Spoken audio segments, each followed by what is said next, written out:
KBR news కి స్వాగతం. కడియం నర్సరీలో చిరుత జాడ, అప్రమత్తంగా ఉండాలని అటవీ శాఖ అధికారుల హెచ్చరిక. భయాందోళనకు గురవుతున్న కాలనీవాసులు. తూర్పు గోదావరి జిల్లా రాజమండ్రి దివాన్ చెరువు అభయారణ్యం ప్రాంతంలో సంచరిస్తున్న చిరుత గత 3 రోజులుగా జాడ లేకపోవడం తెలిసిందే. అయితే మంగళవారం రాత్రి కడియం నర్సరీ ప్రాంతంలో చిరుత జాడ కనిపించడం అటవీ శాఖ అధికారులు ధృవీకరించడంతో ఈ ప్రాంత ప్రజలు భయాందోళనకు గురవుతున్నారు. దివాన్ చెరువు ప్రాంతం నుంచి ఈ చిరుత కడియం ప్రాంతానికి వచ్చినట్లు కాలిముద్రల ద్వారా అధికారులు నిర్ధారించారు.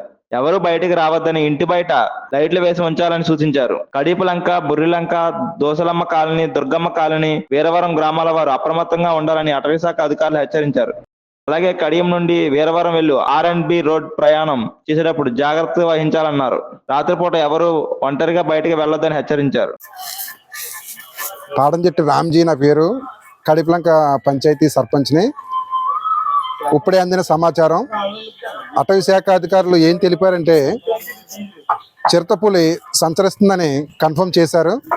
కాబట్టి గ్రామస్తులందరూ అప్రమత్తం అవ్వాలని మరీ కోరుచున్నాం. ప్రతి ఒక్కరి ఇళ్లలో కూడా లైట్లు వేసి, అలాగే ఒక టేప్ రికార్డు ఉన్న వాళ్ళు సౌండ్ సిస్టమ్ మెయింటైన్ చేయాల్సిందిగా కోరుచున్నాం. ఎవరు కూడా బయటికి రావద్దని మరీ కోరుచున్నాం. అలాగే అందరికీ కూడా ఇంకో విషయం చెప్పేది ఏంటంటే, ఎవరు కూడా ఎటకారంగా తీసుకోవద్దు. చాలా సీరియస్గా చెప్తున్నాం.